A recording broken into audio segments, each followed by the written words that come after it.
Shalom, puji Tuhan, haleluya. Kita bertemu lagi di dalam kasih-Nya Tuhan kita Yesus Kristus. Hari ini ibadah kita akan diakhiri nanti dengan perjamuan kudus. Nah, saudara-saudara, di dalam kesempatan pada pagi hari ini, saya ingin menyampaikan firman Allah dengan satu pokok bahasan, yaitu tema saya adalah roti dari sorga. Roti dari sorga. Wow, aneh-aneh aja nih ya. Saudara, biasanya kalau roti itu yang jelas adalah datang dari perusahaan roti, atau mungkin dari kota mana, roti dari Blitar, roti dari Kediri, roti dari Surabaya. Tetapi kali ini aneh. Ya, firman Allah yang saya sampaikan adalah bertemakan roti yang turun dari sorga. Haleluya. Nah, untuk itu kita baca dulu ayatnya dalam kitab Injil Yohanes pasal yang ke-6 ayat 48 sampai 50. Dikatakan di sana Tuhan Yesus berkata, "Akulah roti hidup. Nenek moyangmu telah makan mana di padang gurun dan mereka telah mati. Inilah roti yang turun dari surga. Barang siapa makan daripadanya, ia tidak akan mati." Wow, luar biasa. Ya, haleluya. Saudara, luar biasa sekali Tuhan Yesus berbicara masalah roti. Roti atau makanan, ya saudara. Nah, roti atau makanan itu sesungguhnya sangat dibutuhkan oleh semua orang. Dari tingkat usia manapun, mulai dari bayi, remaja, sampai kepada dewasa, sampai manula sekalipun, perlu makanan. Karena apa? Dengan makanan itu maka orang bisa mempertahankan hidupnya, ya, bisa memperpanjang umurnya selagi di dunia ini, ya, entahkah sampai berapa lama dia bertahan hidup di dunia. Tetapi paling tidak dengan makan itu mereka bisa mempertahankan hidup. Sebab itu aktivitas semua orang, ya saudara, dari pagi sampai petang, dari berhari-hari, berminggu-minggu, bertahun-tahun adalah selalu usaha untuk mendapatkan makanan. Karena mereka ingin bertahan hidup. Sebenarnya nggak salah, ya. Manusia harus berusaha, cuma sayangnya banyak mereka berusaha dengan cara yang salah. Mereka mencari makanan sebagian dengan cara yang benar, bekerja dengan baik, bekerja dengan benar, tetapi ada yang salah dengan melakukan kejahatan, tindakan-tindakan yang tidak bermoral, ya, untuk mendapatkan makanan itu. Nah, ini kesalahannya di situ. Manusia memang berjuang untuk mencari makanan. Karena makanan itu adalah kebutuhan hidup bagi setiap orang. Nah, pagi hari ini kita melihat Tuhan Yesus memberitahukan atau menyatakan ada dua makanan. Ya. Dua makanan. Yang pertama adalah makanan jasmani, yang kedua adalah makanan rohani. Kedua-duanya sangat dibutuhkan, ya, untuk mempertahankan hidup ini. Yang jasmani untuk mempertahankan hidup selagi ada di dunia, tetapi untuk yang rohani, makanan untuk bisa sampai mencapai hidup yang kekal. Nah, saudara, makanan yang jasmani itu sangat dibutuhkan. Karena untuk hidup yang sekarang ini, ketika kita masih ada di dalam dunia. Soal kebutuhan makanan, walaupun juga merupakan satu berkat dari Allah, merupakan satu bentuk pemeliharaan dari Allah. Tadi dikatakan, nenek moyangmu telah makan mana. Bagaimana mereka bisa makan makanan mana ini? Karena makanan mana ini adalah mana yang turun dari langit, saudara. Dan makanan ini turun karena Allah memelihara bangsa Israel selagi mereka berada di padang gurun. Jelas di sini makanan itu juga pemberian dari Allah. Tetapi yang namanya makanan jasmani, seberapa banyak kali kita makan, berusaha sedemikian rupa, karena mana itu diambilnya harus pada pagi-pagi karena turunnya bersama dengan embun. Dengan catatan makanlah, ambillah secukupnya, 1 gomer 1 hari, ya. Baru nanti pada hari ke-6 kamu ambil lebih banyak lagi. Tetapi dasar manusia serakah. Kadang-kadang mereka nggak nurut karena butuhnya makanan jasmani, akhirnya berulang. Nah, saudara-saudara, sekali lagi, makanan itu walaupun itu adalah merupakan satu pemeliharaan Allah bagi umatnya, tapi ujungnya bisa mati. Nenek moyang telah makan mana di padang gurun dan mereka telah mati. Nah, saudara, makanan jasmani memang perlu, tapi ujung-ujungnya, ya, Tuhan Yesus berkata di dalam kitab Injil Matius pasal 15 ayat 17, tidak tahukah kamu, tidak mengertikah kamu, bahwa segala sesuatu yang masuk ke dalam mulut itu turun ke dalam perut, ya, lalu dibuang orang ke jamban. Kemana? Jamban. Makan dengan lahapnya, turunnya ke perut, pulangnya ke jamban. Berulang kali kita makan, ya seperti itu adanya. Tetapi walaupun kondisinya semacam itu, saudara, masih banyak saja orang yang berusaha mengejar makanan. Sebagai orang Kristen pun pandangannya soal berkat, makanan saja. Nah, satu saat, saudara, ketika Tuhan Yesus pernah memberi makan 5.000 orang, ya, dikasihlah mereka makan semua 5.000 orang itu cuma laki-laki saja, belum perempuan dan anak-anak. Mereka makan dengan kenyang, dan setelah habis makan bubar. Saudara, kemudian Tuhan Yesus mengajak murid-muridnya menyeberang. Ayo kita ke seberang. Murid-muridnya naik perahu, Tuhan Yesus berjalan di atas air. Oh, luar biasa Tuhan Yesus itu, ya. Nah, sampailah mereka ke seberang. Esok harinya, orang-orang yang sudah dapat makanan kemarin, ya, 5.000 orang itu udah sebagian besar, mereka cari Tuhan. Loh, di mana Tuhan Yesus? Gak ada. Ayo kita ke seberang. Ke seberanglah mereka. Dan akhirnya ketemu dengan Tuhan Yesus di sana. Kemudian mereka berkata, Tuhan, kapan engkau datang? Bila mana engkau datang? Tuhan Yesus menjawab dalam Yohanes pasal 6 itu ayat yang ke-26. Yesus menjawab mereka, Aku berkata kepadamu, sesungguhnya kamu mencari aku bukan karena kamu sudah melihat tanda-tanda yang aku kerjakan, tanda ajaib, tanda mujizat dan lain sebagainya. Bukan. Tetapi kamu datang kepadaku karena kamu telah makan sampai kenyang. Ya. Jadi mereka cari Tuhan cuma cari berkat, kekenyangan secara jasmani yang tadi dikatakan masuk ke dalam perut, pulang ke jamban. Tapi itulah yang diupayakan. Setiap orang datang kepada Tuhan, percaya kepada Yesus karena berkat. Jangan sampai ya hamba-hamba Tuhan juga di dalam pelayanannya hanya dipikir berkat.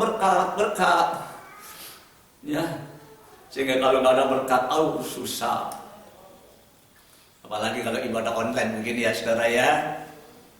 Ya, khotbah sendirian, yang dengar di rumah masing-masing, nggak ada persembahan. Kira-kira gimana? Apa terus berhenti? Oh, tidak. Ya. Karena kita tidak mencari apa yang jasmani ini. Itu bukan target, itu bukan sasaran. Ya, walaupun roti jasmani itu merupakan satu kebutuhan hidup kita, tetapi itu bukan sasaran ketika kita percaya, ketika kita mengikut Yesus, ketika kita melayani Tuhan Yesus. Itu bukan target. Kenapa? Karena Tuhan itu ngerti kebutuhan kita, saudara. Dia pernah berkata kepada murid-muridnya, jangan kamu khawatir tentang apa yang kamu makan, kamu minum, kamu pakai. Semua itu dicari oleh bangsa-bangsa yang tidak mengenal Allah. Tapi Bapakmu di surga itu ngerti kebutuhanmu. Hebat tidak? Orang yang percaya itu dijamin oleh Tuhan, saudara. Ya, sebab itu jangan khawatir. Jadi soal kebutuhan hidup sehari-hari, makanan jasmani itu bukan target sebenarnya. Ya, karena yang jasmani itu pun akan berakhir dengan kematian. Nenek moyangmu telah makan mana, diberi berkat jasmani oleh Tuhan turun dari langit dan mereka menikmatinya. Tapi pada akhirnya mereka mati juga. Mati. Dan perlu diketahui juga, di balik kematian itu belum berhenti, saudara, belum. Karena di balik kematian itu ada kelanjutan dari kematian adalah hukuman. Ya, hukuman, saudara. Haleluya.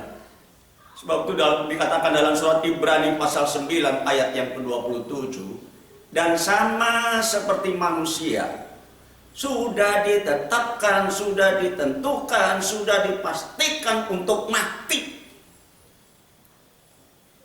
Hanya satu kali saja. Dan sesudah itu dihakimi. Payah. Kita harus ngerti ini, saudara. Ketika kita meninggalkan dunia yang fana ini, maka kelanjutannya adalah mati dalam hukuman. Kenapa? Karena manusia tidak ada yang benar, semua sudah berbuat dosa, dan upah dosa itu mati, maut, hukuman, dihakimi. Dalam Efesus pasal 2 ayat 1 dikatakan kamu dahulu memang sudah mati karena pelanggaran-pelanggaran dan dosa-dosamu. Jadi sia-sia semua itu, saudara. Kalau kita hanya mengejar yang duniawi ini, percuma, sia-sia. Mari kita rubah sikap kita, pandangan kita ketika kita sudah percaya kepada Yesus. Ya, sia-sia.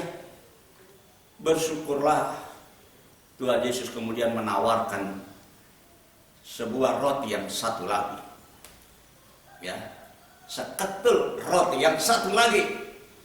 Ya, dikatakan dalam Yohanes pasal 6 ayat 27, bekerjalah, berupayalah, bukan untuk makanan yang akan dapat binasa, kata Tuhan. Jangan berupaya mendapatkan makanan yang dapat hancur, dapat binasa, dapat akhirnya pada kematian kita, ya. Melainkan untuk makanan yang bertahan sampai kepada hidup yang kekal. Wah, ini makanan apa lagi? Usaha untuk cari makanan yang bisa membawa kepada hidup yang kekal, yang akan diberikan oleh anak manusia, oleh Yesus Kristus kepadamu. Sebab dialah yang disyahkan oleh Bapa Allah dengan materainya. Saudara, jelas di sini bahwa tugas untuk memberikan makanan yang benar itu telah dipercayakan kepada Yesus Kristus. Tuhan menawarkan roti yang berbeda dengan roti yang ada di dunia ini. Itulah roti yang turun dari surga. Roti turun dari surga, sekali lagi, bukan buatan pabrik, tapi roti yang turun dari surga. Haleluya, yang diberikan oleh anak manusia, yang diberikan oleh Tuhan Yesus. Ya, tetapi kalau kita hanya memikirkan perkara-perkara yang rohani saja ketika kita percaya Yesus, bagaimana dengan kebutuhan jasmani kita? Ini satu pertanyaan. Loh, kalau kita cuma rohani, bagaimana dengan kebutuhan jasmani? Saudara, Paulus pernah menasihatkan kepada Timotius. Dia berkata dalam suratnya di pasal 6 ayat 7 dan 8. Sebab kita tidak membawa sesuatu apapun ke dalam dunia ini. Ayo, setelah kita lahir, apa yang kita bawa? Nggak ada. Selembar baju pun nggak ada. Makanan pun kita nggak bawa. Dikatakan oleh Paulus, sebab kita tidak membawa apapun ke dalam dunia ini, dan kita pun tidak akan pernah mendapat apa-apa keluar. Kita mati bawa apa, saudara? Gak ada yang kita bawa. Ya, paling-paling yang kita bawa dan diantar kendaraan kita sampai di kuburan.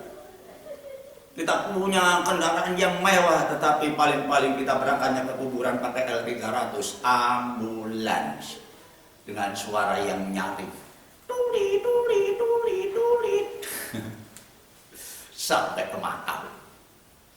Tapi yang di dunia ini bisa dibanggakan, sana kita bisa bangga kalau kita bisa menikmati roti yang turun dari surga. Ya, tentang yang jasmani bagaimana? Sebab kita tidak pernah membawa apapun turun ke dalam dunia dan balik lagi juga nggak bawa apa-apa. Maka Paulus melanjutkan, asal ada makanan dan pakaian cukuplah. Ya, saudara, Tuhan tetap memelihara kita, cukuplah. Makanya Tuhan pernah berkata, kalau kamu berdoa, berdoalah begini. Ya Bapa di surga, berikanlah hari ini makanan kami secukupnya. Cukup itu tidak kurang kok, saudara. Ya, cukup itu memenuhi kebutuhan, nggak kurang. Orang kaya masih bisa kurang, ya. Tapi orang yang cukup terpenuhi semuanya. Amin. Iya, saudara. Tawaran Yesus itu tentang roti. Ya, dikatakan di dalam Yohanes pasal 6 ayat 50. Inilah roti yang turun dari surga.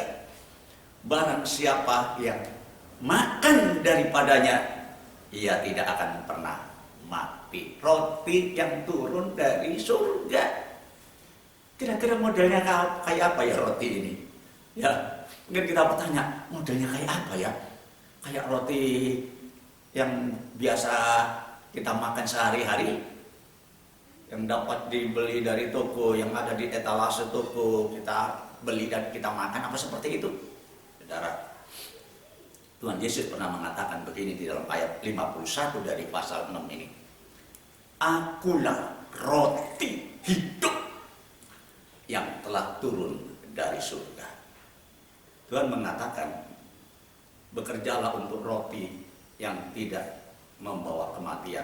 Itulah roti yang turun dari surga. Dan ternyata roti yang turun dari surga itu adalah pribadi Tuhan sendiri. Akulah roti hidup yang telah turun dari surga.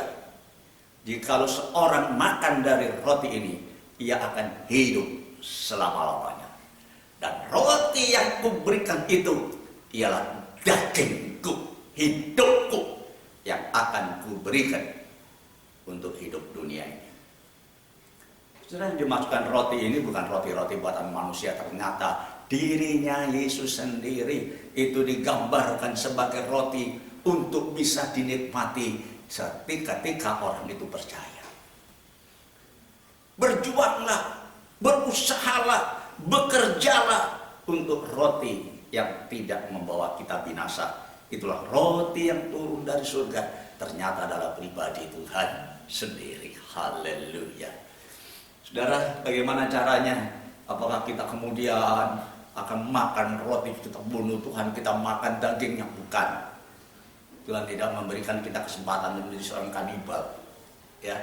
Tetapi dalam arti gambaran di sini, lukisan di sini, alegoris di sini, saudara, bahwa inilah tubuhku yang menjadi makanan. Itu artinya tubuhnya diserahkan, dikorbankan. Ya. Aneh ya? Kenapa Yesus harus datang ke dalam dunia dan kemudian dirinya sendiri rela diserahkan untuk menjadi korban? Kenapa? Mengapa bisa terjadi seperti itu? Kenapa dia harus datang ke dunia dan kemudian menyerahkan dirinya? Ternyata memang dirinya, tubuhnya itu sudah dipersiapkan lebih dulu. Jadi sudah disediakan sejak lama, tinggal tunggu waktunya saja dia datang ke dalam dunia.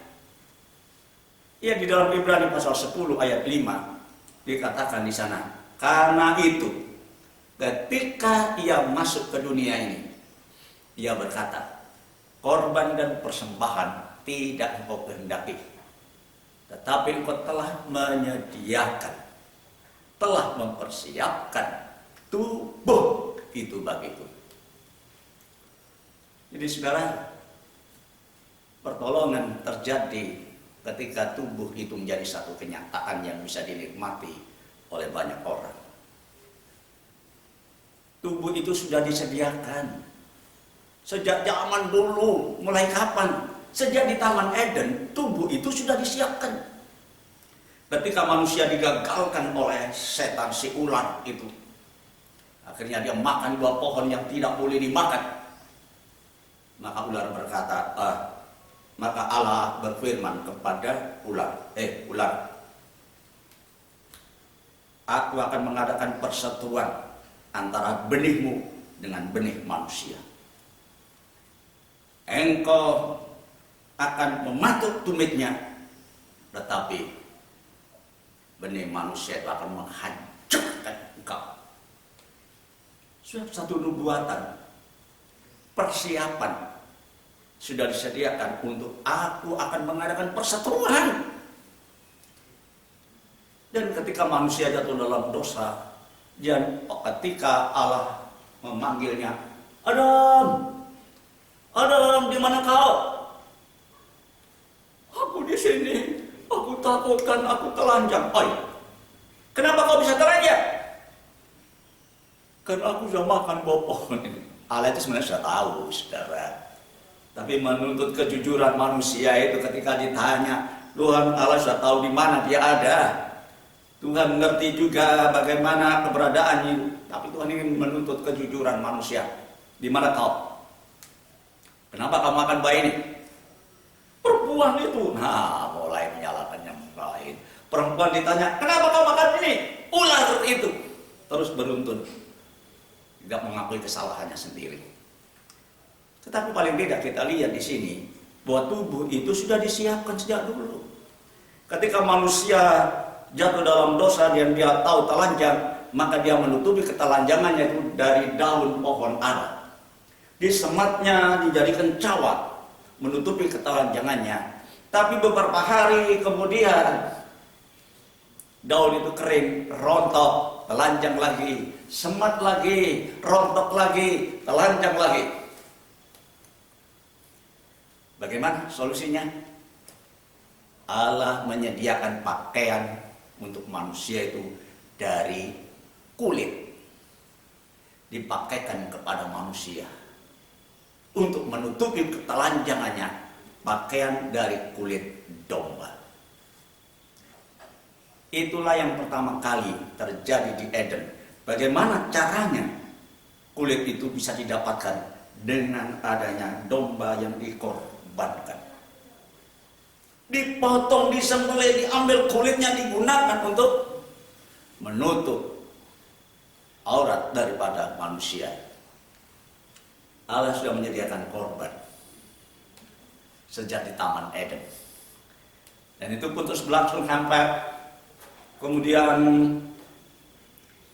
bangsa Israel, sebagai tanda kebebasan mereka, sebagai tanda kemerdekaan mereka, mereka tak keluar begitu saja dari negeri Mesir.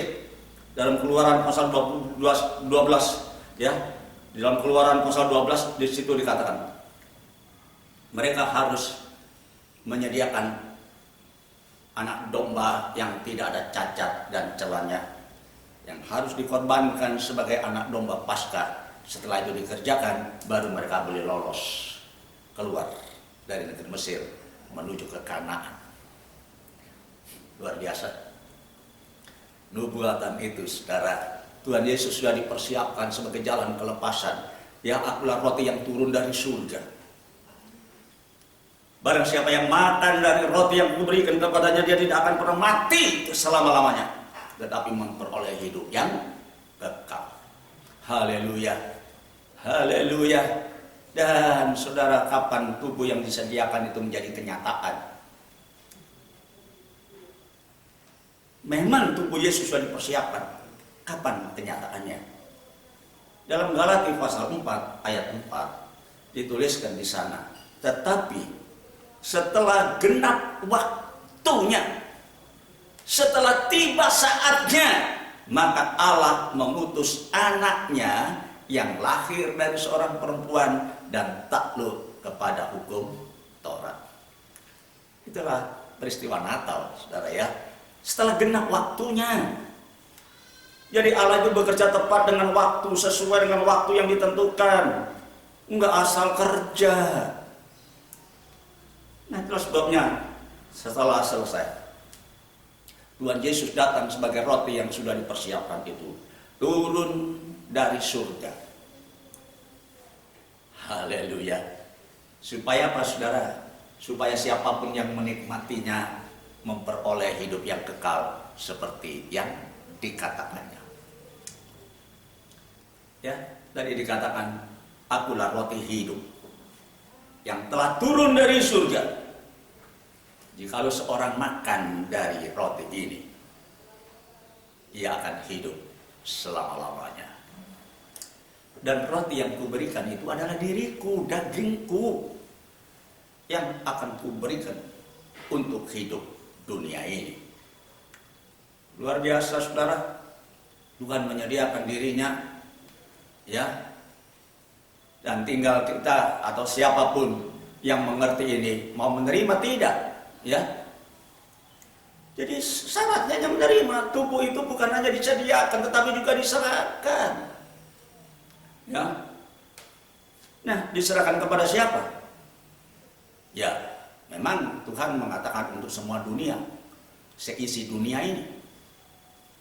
Tetapi enggak semua. Barang siapa yang percaya, barang siapa yang mau menerima, barang siapa yang mau makan, dia baru beroleh hidup yang kekal. Yang tidak, tidak. Nah, saudaraku, pada waktu yang sudah ditentukan itu Yesus datang ke dalam dunia, ternyata banyak yang tidak menerima dia. Ya. Ketika dia dibawa oleh Yusuf dan Maria ketika masih berada dalam kandungan, dibawalah ke Bethlehem. Tetapi apa yang di sana dikatakan oleh Alkitab, semua penginapan-penginapan sudah penuh. Penuh. Nah, saudaraku, tidak bisa menerima karena sudah penuh. Karena mereka tidak mengerti siapa yang mau dilahirkan itu. Coba kalau dia mengerti, oh, hotel, penginapan, homestay, kos-kosan, semua penuh, saudara itu, ya. Terus siapa yang terima? Coba, kalau mereka ngerti bahwa yang datang itu adalah Mesias yang dijanjikan, tubuh yang sudah disediakan, oh, pasti mereka akan berebut memberikan tempatnya. Silakan sini aja, di sini aja, di sini aja. Tapi ternyata tidak. Tapi luar biasanya ada satu tempat, ya, yang mau menerima, ya. Itulah kandang, saudara. Haleluya, kandang, saudara. Sebuah kandang, oh, tempat yang jelas nggak diistimewakan itu, ya. Tetapi ternyata sebuah kandang. Tuhan Yesus diterima di kandang. Di kandang di Bethlehem. Ditaruhkan di dalam palungan. Palungan itu tempat makanan untuk domba-domba itu. Berarti kalau Yesus dibaringkan di dalam palungan, otomatis dia dipersiapkan untuk menjadi santapan bagi domba-domba. Itu lukisannya seperti itu, saudara, ya. Jadi Yesus menyediakan diri sebagai makanan yang turun dari surga, siap disantap oleh domba-domba ini. Itu semua adalah satu peristiwa yang bisa memberikan pelajaran bagi kita, bahwa Tuhan Yesus disediakan kepada setiap orang berdosa, kepada setiap orang yang dianggap rendah. Itulah domba-domba. Saudara, orang Kristen itu dipanggil domba, beda dengan keyakinan lain, ya. Jadi jangan kemudian kita kecewa ketika Alkitab mengatakan kita adalah domba-domba Allah, ya. Domba masih mending, ya. Coba kalau bahasa Jawa, wedus, wedus, hei wedus, wedusku. Jangan sakit hati, saudara. Justru Disinilah Tuhan itu ingin memberitahukan kepada kita bahwa kita ini sebenarnya manusia yang tidak bisa